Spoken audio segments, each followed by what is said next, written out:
So as we hit the start of August, many of us, including myself, we're running out of juice. We've taken the family vacations. The summer camps are over and the kids are officially bored. But before you resort to giving them unlimited screen time, we're here for a mid-summer pep talk, arming you with the tools you need to manage summer screen time in a healthy way. Andrea Davis is an author, speaker, and mom of 5. She gets the struggle. She's here with some advice. Andrea, they're wearing us down. Like, you can only say no to the iPad so many times. Do you find that parents reach that survival point at this point in the summer? Yes, definitely. Yeah, we're feeling it. Give us a pep talk. How can we manage screen time in a healthy way? You actually say it starts by planning for downtime. Yes. I think that really as a society and as families, we are so used to being scheduled now that downtime is almost uncomfortable for us sometimes and for our kids, because we have access to things 24/7 and we have so many places that we need to be at. So I think it's really helpful to sit down with your kids, make a list of things that you can just do at home, things that require minimal parent involvement. And, this obviously, these activities will vary by age, but like for my kids, it's things like listening to audiobooks, reading, making friendship bracelets, drawing, things like that they can just do on their own. So the list becomes an active part of our family discussions. Like, look at the list. Like, let's go to the list and see what predetermined activities can help fill this summer afternoon. Yeah. The minute you hear those words, I'm bored, then that's like, okay, here's the list. Let's pick something out. List before iPad. If you need to be maybe more proactive about screen time, you encourage parents to really manage the tech a little more closely. Explain what that looks like. Yeah, so I think it's really helpful to use tech to manage the tech. And again, it just becomes more challenging as our kids get older and perhaps as we have more kids or there's more technology in our home. So for example, we use a Griffin router and it automatically shuts off our Wi-Fi at night. You know what? At 10:30, it just goes off. This is sort of a movement. Like, we started with the basket in the middle of the dining room table, right? Phones go in, devices go in. Then we kind of elevated to the docking station. There's a family docking station. All the devices are plugged in by 10. Now I'm hearing of more and more families just shutting off the Wi-Fi altogether, and I'm here for it. I think it holds everyone accountable. Yes.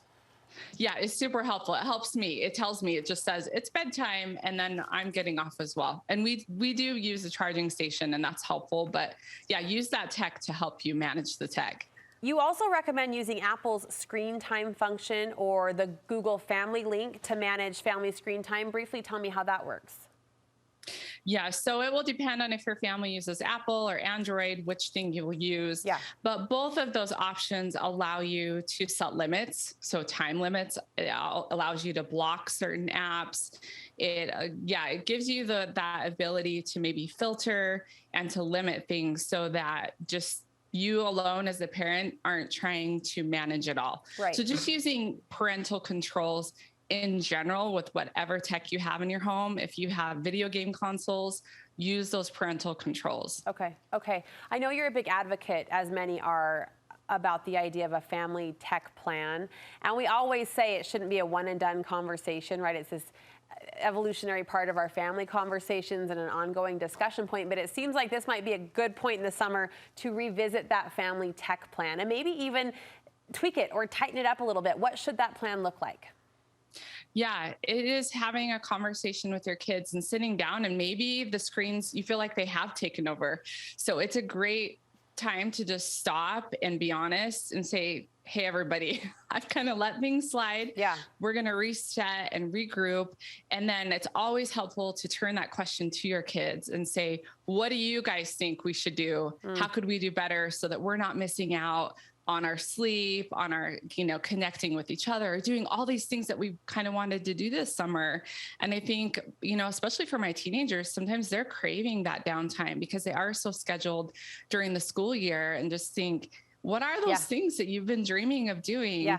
And make that list and just revisit those ideas of where you'll use screens and how long you'll use them. Yeah, I was going to say, do you think parents might be surprised at the response? Sometimes the teens are the ones, as you say, that are more than willing to maybe carve out some screen time. I think they're feeling it more than oftentimes we think they are, right? That tech drain. They are, and they're craving connection with, people face to face and with you, even though they may not say it, with you as a parent, for sure. We know they feel it, right? We know they do. Finally, you say, do not offer screen time as a reward, like a reward for good behavior, a reward for doing chores.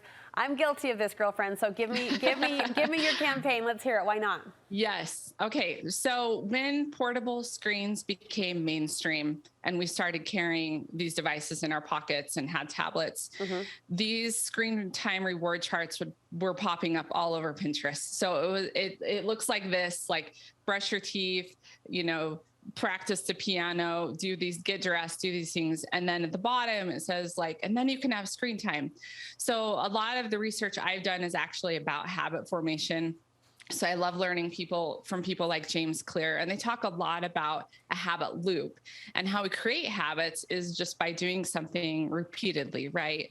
So when we attach those getting things done with screen time, we're essentially creating that habit loop for our kids. And then we wonder when our kids turn into teenagers, why they're always turning, to this device when they're bored or need something to do.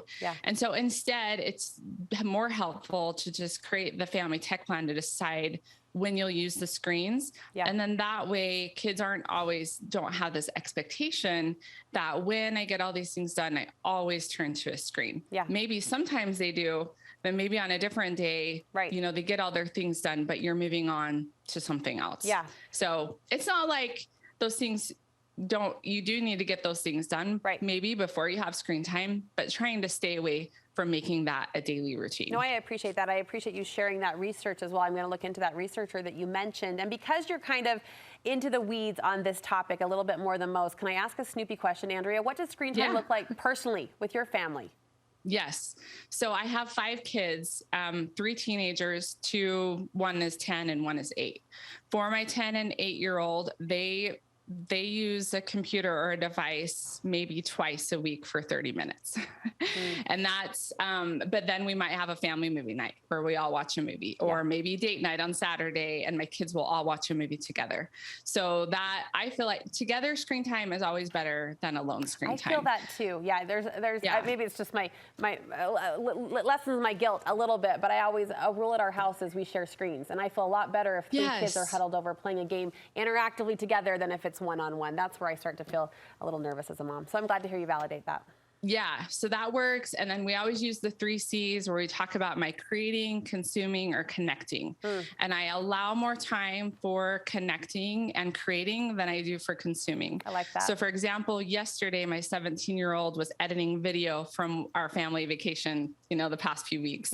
And putting together fun pictures and video. And she was on the computer for several hours, but I didn't mind. She was creating something, and it's going to have a good outcome. So I think just being really mindful of what are we doing, and are we communicating about that and about what we're doing on a device. That makes a big difference. I appreciate that too. The type of media matters. The type of screen time can make a difference. Where can we get more of your advice, Andrea?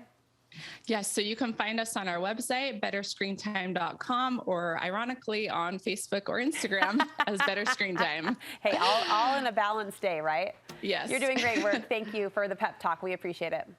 Thanks, Brooke.